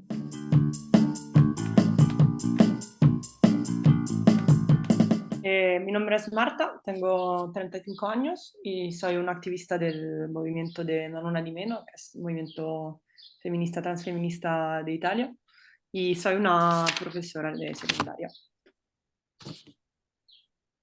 Y bueno, hola, yo soy Teresa, también soy activista y parte de Ni Una Menos, de Non Una Di Meno en Italia, y también soy parte de una colectiva transfeminista y una casa ocupada en Roma que se llama Lucha y Siesta. Y bueno, normalmente pues yo trabajo sobre temas de soberanía alimentaria, agroecología y feminismo campesino popular. Y bueno, vale, pues entiendo que las dos estuvisteis en la coordinadora que convocó la huelga feminista, ¿no? Hace 6 años, o en 2017 o en 2018. ¿La primera huelga en Italia en qué año fue? 2017. 2017. En principio la huelga fue llamada la primera en 2017 y había unos meses que el movimiento feminista se había como recompactado, ¿no? Que tuvo un nuevo como empujón, y eso pasó ya a finales de 2016. O sea, la verdad es que tuvimos la primera grande manifestación nacional que un poco funcionó como empujón del movimiento en el 25 de noviembre de 2016. Y eso pasó por un conjunto de de temas que se habían levantado en el país, en Roma especialmente sobre el tema de aborto, porque habían cerrado un reparto de aborto aquí, que fue histórico también para el movimiento feminista en el otoño, y también por el tema de femicidios, que habíamos visto como un momento muy duro sobre este aspecto, y hubo como un momento en que las feministas dijimos ya basta, ya está, y empezamos a coordinarnos. Y entonces este empujón de finales de 2016 luego nos llevó también a convocar la huelga de 2017. Sí, yo recuerdo como que fue un momento como, bueno, y también con lo que he hablado con compañeras de diferentes países, como que fue algo bastante global, ¿no? Que a finales de 2016, yo como lo que recuerdo, yo en ese momento estaba como empezando a militar y recuerdo que pues en ese momento empezó todo lo de Ni Una Menos en Argentina, el asesinato de Lucía Pérez, que de pronto sonó un mogollón, atravesó muchísimas fronteras, la verdad que toda esa denuncia, todas esas movilizaciones. Y yo creo que eso sí que como que prendió una llama en asambleas de muchísimos territorios para decir, bueno, no queremos que el movimiento feminista seamos las de siempre, haciendo nuestra mani siempre, porque si no lo hacemos va a dejar de existir, y de pronto pasó a convertirse en algo que quería como llamar a las masas y convertirse en algo masivo, en algo gigantesco. Sí, yo lo viví como algo global. Sí, de hecho yo creo que ese fue otro empujón, saber también que ya no estábamos solas y soles a nivel territorial en nuestras luchas contra la violencia y el patriarcado en sus miles y múltiples formas de articulación. Pero creo que ese llamado que vino de las compas de Argentina y que luego no, siguió contagiando a América Latina, el Caribe, Europa, también dio ese empujón, ¿no? Y trajo por la primera vez a conciencia de nuevo, en ese preciso momento histórico, 10 años después, ¿no?, de una crisis mundial y global, trajo muy fuerte también la lectura sistémica y estructural de la violencia de género, ¿no? Y entonces, conjuntamente a esta oleada más global e internacional, hay y se llena de contenido ese impulso y movilización de cara a una lectura sistemática, estructural de la violencia de género, y creo que ese elemento también pues, le ofreció como otra puerta de entrada inédita, que ha permitido a varias generaciones y a varias realidades, sobre todo en el contexto italiano. Los primeros años de movilización también estaban caracterizados por una pluralidad inmensa de personas, de organizaciones, de colectivas, que no forzosamente trabajarían a diario conjuntamente sobre los temas, pero que en ese momento encontraron fundamental, como decía Marta, poder articular la propia rabia y poner y politizar de alguna manera el tema de la violencia de género en su forma estructural de una forma inédita, ¿no? Entonces creo que ese empujón luego llevó, como decía Marta, pues primeramente a momentos de movilización y de retomar, ¿no?, la palabra pública y el espacio público, pero también llevó principalmente luego a la escritura de un plan, ¿no?, contra la violencia machista y contra la violencia de género, ¿no? Que eso también hay. Entonces le dejo a Marta, quizás pueda complementar un poco más sobre eso.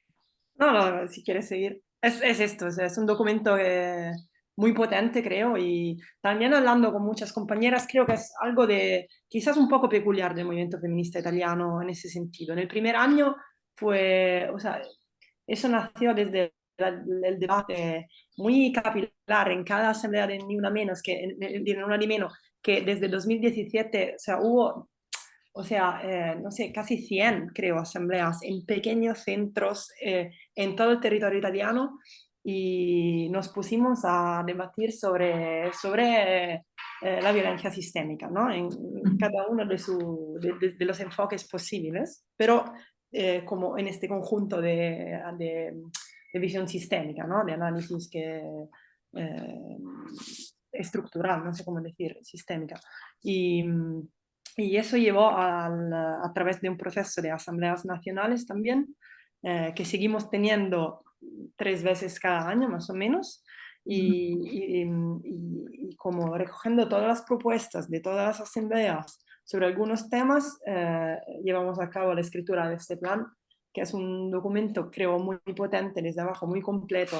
Son 55 páginas y que hablan de la violencia de género y también hacen propuestas sobre eso y hablan de educación, hablan de autoformación, hablan obviamente de salud, de aborto, pero también de violencia obstétrica, hablan de la violencia económica, de explotación, hablan de migraciones, hablan obviamente de la violencia ambiental,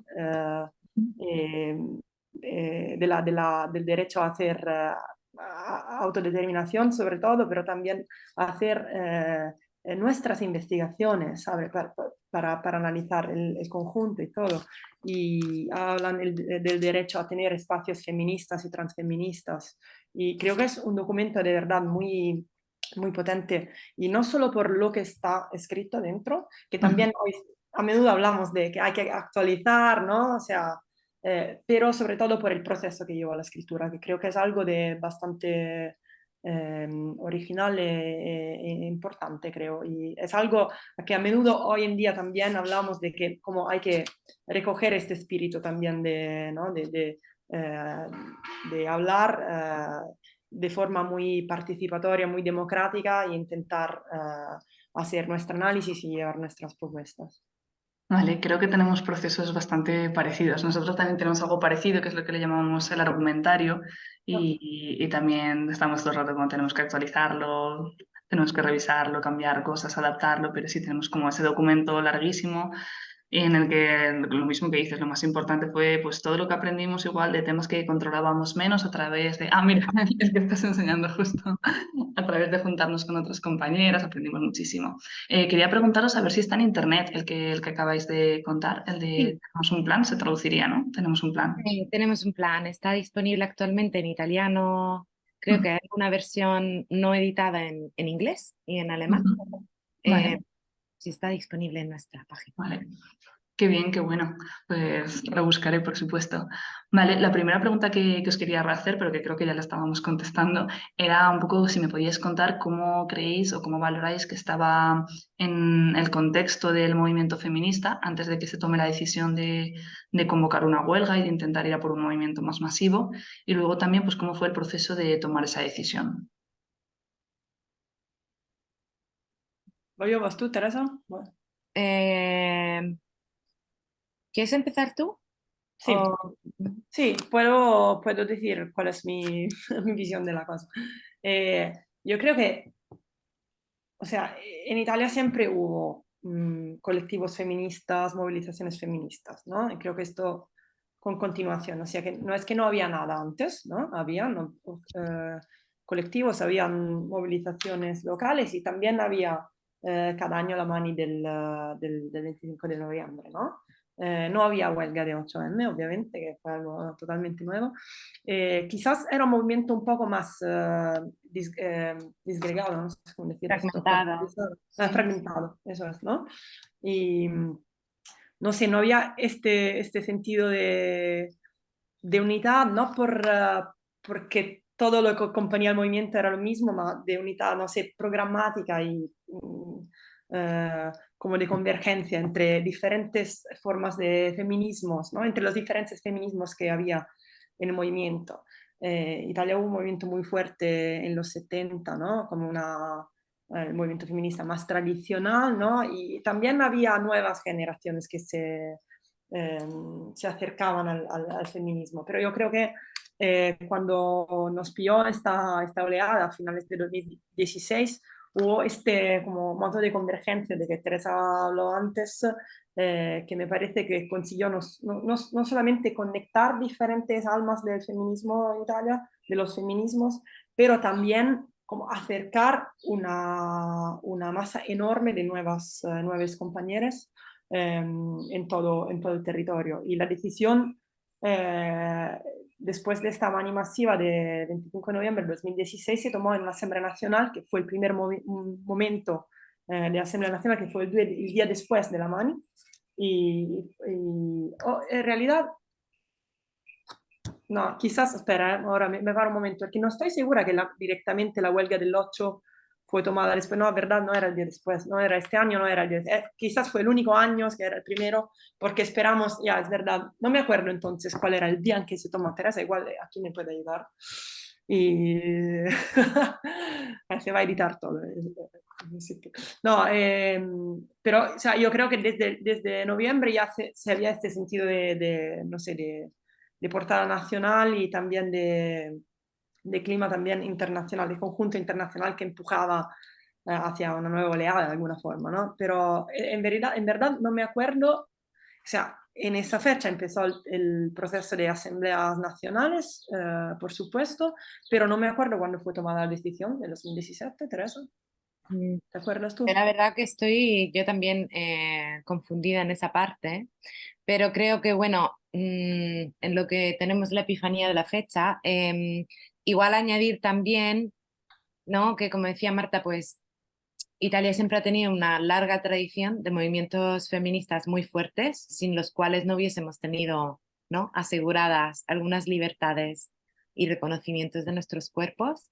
De otra forma también yo creo que con los años que llegaron, ¿no?, con la globalización y, ¿no?, la brutalización de las políticas neoliberales y tal, y escenarios de guerras internacionales nuevos y tal, pues el movimiento se reunió en base a otras plataformas, donde sí las feministas y las feministas participábamos, pero digamos que el eje de entrada pues era, ¿no?, guerra, G8, poderes, globalización, etcétera. Y yo creo que de repente con esta oleada vuelve, ¿no?, la plataforma centrada en la lectura feminista y transfeminista de la violencia, que sí incluye estos temas, ¿no? Y entonces de aquí marcaría como principales seguramente el encontrar un momento donde evidentemente había esa fragmentación y por lo tanto un espacio de convergencia, alianza y co-construcción, con un reconocimiento recíproco en la diferencia de los feminismos y de las tradiciones que se traían, con un gran liderazgo también de los espacios que han estado trabajando en los temas de la violencia de género, ¿no?, y de las casas de refugio y tal, pero también finalmente reuniendo diferentes sectores y almas que también venían de otros ejes temáticos alrededor de la puerta de entrada y de la lectura del poder y de la relación feminista y transfeminista, ¿no? Y esto genera, pues, antes que nada, relevo intergeneracional y relación intergeneracional, también porque viene a raíz de algunos años también de gran movilización estudiantil en el país, donde se han abierto procesos, ¿no?, de subjetivación política de las personas. Y luego también yo creo que irrumpe y agrega porque genera de forma innovadora prácticas nuevas de cómo atravesar el espacio público y de cómo estar, ¿no?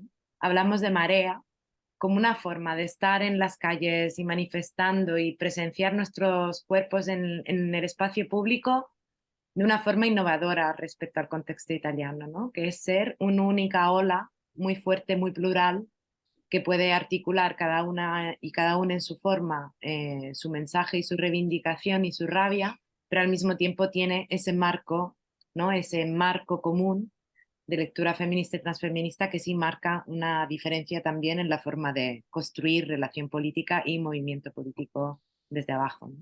Os quería preguntar por qué destacaríais del proceso de la huelga. Nosotros una de las cosas que decimos es como que lo más importante no es lo que pasa el 8 de marzo, sino como que todo lo que nos pasó por el camino hasta el 8 de marzo, que al menos a mí el 8 de marzo fue un día como que el primero, hablo de la primera huelga feminista, a mí como que se me pasó volando, se me hizo un día súper, yo que sé, que apenas pude disfrutarlo, pero como que todo el proceso de preparación, pues yo que sé, conocimos a un mogollón de gente, llegamos a un montón de colectivos que no participaban del feminismo, yo que sé, desde pues eso de algunos colectivos pues eso, desde colectivos de trabajadoras organizadas, desde colectivos migrantes, también asociaciones de vecinos que a veces son más apolíticas, como que llegamos a un montón de sectores de la población que para nosotras fue un proceso de extensión como súper importante. Y luego también algo muy bonito fue las asambleas que se crearon en sitios en los que no pensábamos que pudiera haber tanto músculo, como por ejemplo en institutos, ¿sabes? Chavalas de 14, de 15 años montando asambleas en el patio del recreo, cosas así como que pasaron todas durante el proceso. Entonces quería preguntaros por cómo fue vuestro proceso de preparación previo y a ver qué es lo que os quedáis de aquel proceso. ¿Puedo comenzar? Bye. Vale, bueno, la huelga sí que ha significado de forma muy fuerte, ¿no? El movimiento de Non Una di Meno y desde el principio pues marca aquí también una innovación, ¿no? Es una huelga política, antes que nada, es una huelga social y es una huelga alrededor de las luchas y de las demandas de las mujeres y diversidades trabajadoras, ¿no? Entonces, es una huelga de lo productivo, ¿no? De lo reproductivo, del consumo, de los géneros, y permite mantener en este único marco todas estas dimensiones, evidenciando, ¿no? El hilo que las conecta. Entonces, desde el principio yo creo que ha marcado como aquí de nuevo una innovación política que ha logrado, como dices tú, tener dos elementos fundamentales y el primero ha sido que es un proceso y que por lo tanto, ¿no? Si acordamos con esa visión que dabas en la introducción de la pregunta, no es una fecha, no queremos que sea una ritualidad, queremos que sea un proceso en continua construcción, ¿no? Que nos lleva luego el 8 de marzo a compartir no solo el momento de la huelga, pero también por las tardes un momento de agregación, ¿no? Y de reivindicación colectiva y de nuevo en el espacio público. Entonces, este tema del proceso es un tema clave, ¿no? Que también nos ha atravesado mucho. Y un proceso y el otro elemento es los diferentes niveles de trabajo y complejidad que este proceso conlleva, ¿no? Porque como decía Marta, en Italia pues se han empezado asambleas desde las ciudades más grandes a los centros más pequeños, creo, con un límite todavía de poder estar presentes y activas y actives en los espacios rurales, quizás ese todavía es un límite, ¿no? Pero seguramente en los espacios urbanos se han ido formando pues asambleas continuativas que han estado trabajando y apoyando y interconectándose con todas las experiencias de demandas abiertas en temas de trabajo, sobre todo en el sector de la salud, de la formación y otros sectores donde ha habido mucha capacidad de organización, ¿no? Y de visibilización, y todo el tema de los cuidados, ¿no? Con una combinación también de campañas comunicativas a diferentes niveles. Y este trabajo que se ha ido haciendo a nivel territorial para luego ser volcado donde posible en un eje nacional y que luego se volcara, como ha sucedido en los años sucesivos, en una articulación transnacional, ha sido como un proceso, ¿no? Muy potente de crecimiento de la huelga y de amplificación de la huelga, ¿no? Acabo aquí diciendo que, claro, tampoco es un proceso muy simple. En Italia hay un derecho a la huelga, está reconocida, pero sí hay complejidades en relacionarnos con algunos de los sindicatos, ¿no? Confederales más grandes aquí, para cubrir también a nivel laboral esa huelga. Pero en general, la huelga feminista y transfeminista de Ni Una Menos del 8 de marzo es una huelga política que ha trazado una gran fuerza y un gran potencial innovador, ¿no? En visibilizar, digamos, el rol de las mujeres y de las diversidades en la sociedad y el tema de lo productivo y lo reproductivo, ¿no? Así como con el tema ecosistémico y otros temas. ¿Puedo añadir un par de cosas? Sí. Estoy totalmente de acuerdo con lo que dijo Teresa. Creo que otro elemento que nos llevamos es que creo que en el proceso de construcción de la huelga también tuvimos a menudo ocasiones para conectarnos con algunas vertencias específicas en el mundo del trabajo, por ejemplo, pero no solo, y de trabajadoras de algunas empresas, ¿no? Que estaban llevando su propia batalla para sus condiciones laborales despidos y tal. Y creo que la situación de construcción de la huelga, el proceso nos permitió conectar con ellas, y también cada vez que te conectas con alguien es un proceso de aprendizaje esencialmente muy fuerte, ¿no? Y creo que este proceso de aprendizaje también fue lo que nos pasó en lo que Teresa ya describía, que es la conexión a nivel transnacional. O sea, para nosotros fue fundamental para fortalecer nuestros análisis por un lado y prácticas por el otro. O sea, de verdad algo de muy importante. Y otra cosa que creo que nos llevamos es que yo creo que o sea, el proceso de construcción, pero también, o sea, está el tema de la huelga en general y el éxito también que la huelga tuvo, sobre todo en 2017-18, ¿no? También los años después, pero sobre todo en esos 2 años que igual fueron los en que la huelga fue más potente, fue también intentar mover un poco las relaciones de fuerzas también entre en el interno de los movimientos. No sé cómo decir, yo creo que fue un proceso también de contaminación, de difusión de lo que es las reivindicaciones transfeministas y también el análisis. Yo creo que hoy, cuando se habla, por ejemplo, de teoría de la reproducción social, por ejemplo, es algo que de alguna forma el movimiento feminista ha permitido llevar al debate, por lo menos dentro de los movimientos, yo creo de forma bastante importante. Y me parece que eso, o sea, hoy en día también cuando nos hablamos, entramos en conexión con otros movimientos, hay como un bagaglio, ¿cómo se dice esto, Teresa? Una maleta, no sé cómo se dice, de argumentos, o sea, de análisis también compartidas, un lenguaje también, no sé, y creo que esta contaminación fue también uno de los resultados de las huelgas y de la fuerza que consiguieron llevar en las calles y en la sociedad. Vale, os iba a preguntar también si creíais que la huelga supuso un punto de inflexión, pero creo que está claro que sí, por todo lo que habéis contado ya. Y bueno, ahora quería preguntaros un poco ya lo último, como aterrizando en el presente, ¿cómo creéis que está el movimiento feminista ahora? ¿Qué creéis que le toca hacer ahora? ¿Qué creéis que hace falta? Si queréis que os comparta antes un poquito de cómo siento yo que está Madrid, si queréis contar directamente, no sé qué preferís. Os cuento un poquito. Bueno, yo siento como que estamos en un momento de, la huelga funcionó muy bien, pero no estamos acostumbradas a que las cosas no salgan tan bien, como que estamos siempre acostumbradas a que somos las personas que perdemos. Entonces, como que de pronto hubo un éxito que en algunos sentidos no lo supimos gestionar, porque de pronto resultábamos muy interesantes a todos los partidos políticos, resultábamos muy interesantes a las empresas. Entonces, como que llega un momento en el que el feminismo corre ese riesgo de colocarse en el mainstream. Y de pronto como que todo el mundo es feminista, es como claro que queremos que todo el mundo sea feminista, pero en ese todo el mundo es feminista no sabemos si sin querer se ha desdibujado qué significa ser feminista o qué es el feminismo o que el feminismo es una propuesta política, es una forma de ver el mundo y una propuesta política que va radicalmente en contra de todas las violencias que ejerce el sistema en todos los ámbitos de la sociedad, ¿no? Entonces como que por un lado como no sabemos cómo colocar ese mensaje sin renunciar a ser un movimiento masivo. Luego la huelga funcionó muy bien, pero no sabemos si como seguir repitiendo un mismo formato es algo que puede funcionar o si tenemos como que pensar otros formatos.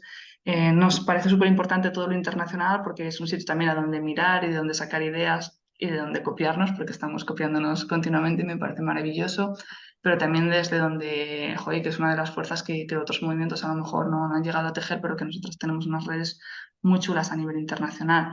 Entonces, como que yo veo muy claramente los problemas, pero no tengo tan claro por dónde tenemos que tirar ahora. Entonces, no sé si vosotras estáis en proceso de hacer esas autocríticas, reflexiones, intentar buscar hacia dónde ir y si tenéis algo que podáis compartir que nos sea útil a nosotras.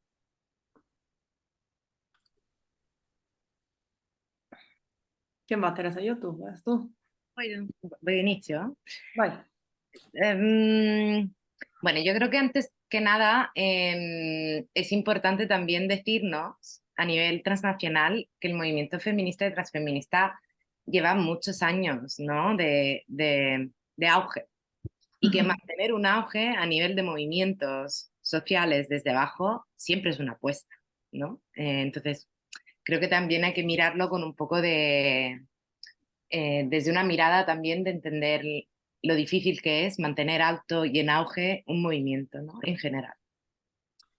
Segundo, creo que obviamente hay más auge hemos tenido a nivel transnacional, aquí verdaderamente salgo un poco de Italia, ¿no? Más auge hemos tenido y más se han despertado fuerzas de represión, criminalización, ataque, ¿no? De las derechas conservadoras, fundamentalistas. Y hoy en día, pues, ¿no? Empezamos a ver lo mucho que esto impacta también y que materialmente criminaliza en los territorios algunos cuerpos y algunas formas de estar, ¿no? Luego hay lo que mencionas tú, sobre todo a raíz de la pandemia, que es un proceso brutal, juntamente a este conservadurismo de cooptación y de acaparramiento de narrativa y de lenguaje, y de vaciar ese lenguaje y narrativa de su forma política. Y luego están los desafíos internos que tenemos nosotras y nosotres en temas de cómo han ido cambiando también nuestros feminismos. Es decir, ¿no? En Italia, por ejemplo, hablamos de transfeminismo, ¿no? Que es otra forma de entenderlo conjuntamente al feminismo. Está el tema de cómo seguimos practicando en nuestras relaciones el tema de la interseccionalidad, el tema de la decolonización. Entonces creo que hay varios retos también sobre los cuales estamos en un proceso de autoaprendizaje y de hacer espacio, ¿no? Aquí en Italia yo creo en particular, ¿no? Estamos en un proceso donde yo creo que hubo una combinación entre lo autocrítico, porque hay un cambio en las formas en las cuales las asambleas se están dando en las diferentes ciudades, en su composición, en la capacidad de dar continuidad en esta fase histórica súper complicada de salida de la pandemia, de escenarios de guerras, de múltiples crisis, ¿no? Intersectadas. Y entonces hay un reto, ¿no? Con nuestras vidas personales y con las condiciones materiales de nuestras vidas, ¿no? Pero sí yo creo que hay, por otro lado, pues un relevo, ¿no? De nuevas personas y de nuevas realidades que se han ido activando a partir de ese auge de los años pasados y que ahora están con ganas de tomar un relevo. Entonces la apuesta hoy en día es verdaderamente poder combinar esa reflexión autocrítica con esa capacidad de autodesplazarnos nosotros mismos, ¿no? Para seguir abriendo espacios de prácticas innovadoras, ¿no? y de cuidados y de transformación radical, ¿no? Entonces creo que ese proceso de volver a reabrir una cara más plural, más abierta con las lecciones aprendidas, ¿no?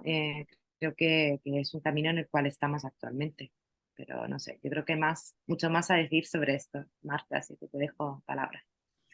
No, solo decir que yo creo que nosotras también hablamos a menudo, como dijiste tú, Patricia, por ejemplo, del tema de ritualidad, ¿no? De las fechas de movilización. ¿No? Tenemos 2 cada año, el 25 de noviembre, el 8M, ¿no? Y es un tema para nosotras, es algo que son ya casi un par de años, ¿no? Que lo tematizamos en este sentido, ¿no? Porque es un riesgo, creo que corremos. Y entonces nos estamos haciendo una reflexión dentro del movimiento sobre esto, ¿no? Esto seguro. Creo que por el otro lado, no sé cómo decir, la parte positiva, no sé, de la rutina del movimiento, yo creo que que este es un movimiento que sigue teniendo una estructura bastante establecida, por alguna forma, que en el momento en que hay, o sea, creo que puede ser muy positivo en el momento en que se dé una movilización de masa otra vez, no sé cómo decir, o sea, por ejemplo, la rutina de hacer asambleas nacionales y de mantener esto, yo creo que es algo de positivo, de reconocido, es como un funcionamiento de la red que sigue funcionando, y yo creo que si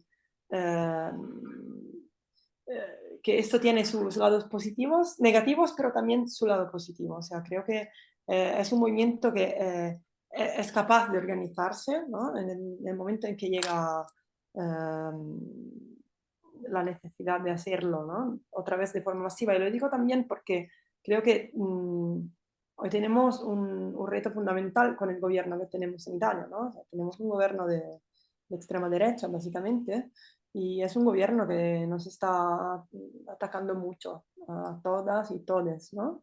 Y es un gobierno que tiene su discurso muy, muy retrógrado, muy reaccionario también sobre violencia de género, sobre femicidio, se expresa sobre eso, ¿sabes? Pero en un sentido totalmente opuesto a lo que hacemos nosotros, ¿no? Es un gobierno que está atacando de forma muy violenta a la comunidad LGBTIQ, por ejemplo, ¿no? Y yo creo que hoy, como movimiento feminista, también tenemos el reto de intentar de ser motor o ser parte de un proceso de convergencia también entre diferentes movimientos para hacer una oposición fuerte, social, desde abajo a este gobierno. Entonces, creo que hoy este es un reto que tenemos. No creo que en este momento estamos como a decir, fijo que lo vamos a hacer, o sea, pero tenemos que tener, creo, esta aspiración, ¿no? Y creo que por eso tener las asambleas en diferentes ciudades y centros sea algo de positivo, porque o sea, es un buen punto creo, de partido, ¿no? De comienzo, igual, para empezar a debatir sobre eso y intentarlo. Pues bien, la huelga nos cambió. Los feminismos desbordaron todos los espacios. Pusimos el foco en todas las violencias estructurales que atraviesan las vidas de todas las mujeres, sea cual sea su realidad. Se amplió el espectro de las reivindicaciones y se mostró que los feminismos son uno de los grandes movimientos transformadores de nuestro presente, poniendo sobre la mesa aquellas transformaciones que ya son imprescindibles. Nadie se atrevía a declararse antifeminista. ¿Usted se considera feminista? ¿Se definiría así? Si me hubiera hecho usted esta pregunta hace 10 años, hubiera dicho que no. Y hoy le digo que sí. Se nos plantea así la pregunta, ¿y ahora qué? ¿Cómo enfocar las nuevas tareas y cómo resistir a todos aquellos y aquellas que se sienten interpelados en sentido negativo y que reaccionan virulentamente contra nuestras demandas? ¿Cómo cortocircuitar las respuestas negativas y potenciar los nuevos espacios abiertos por los feminismos? Nos vienen reacciones negativas desde distintos ámbitos. En primer lugar, una ofensiva neoliberal de nuevo cuño que se manifiesta en el llamado feminacionalismo, ligado a la islamofobia. Se trata de propiciar un discurso racista e islamófobo bajo el pretexto de defender las conquistas de derechos de las mujeres.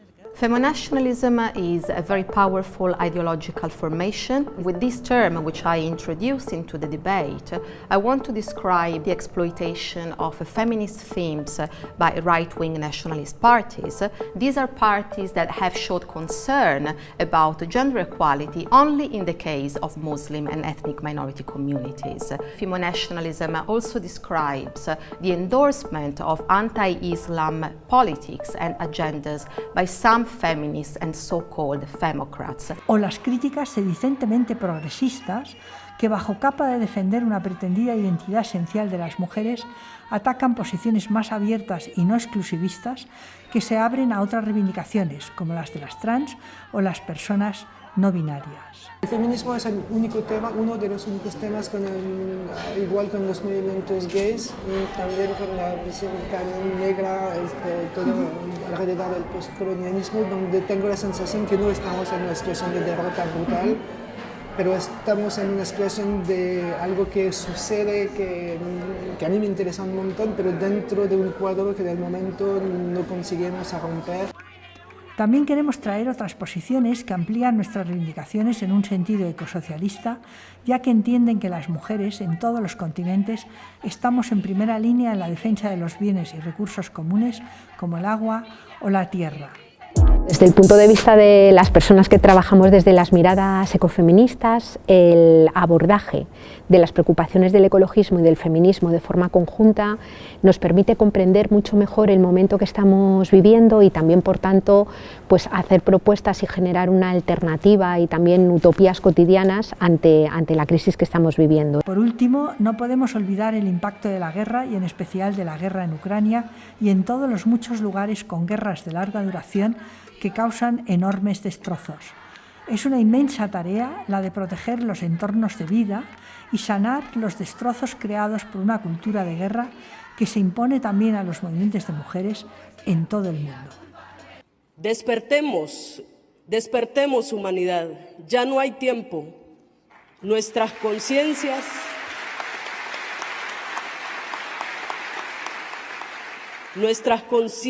serán sacudidas por el hecho de estar solo contemplando la autodestrucción basada en la depredación capitalista, racista y patriarcal.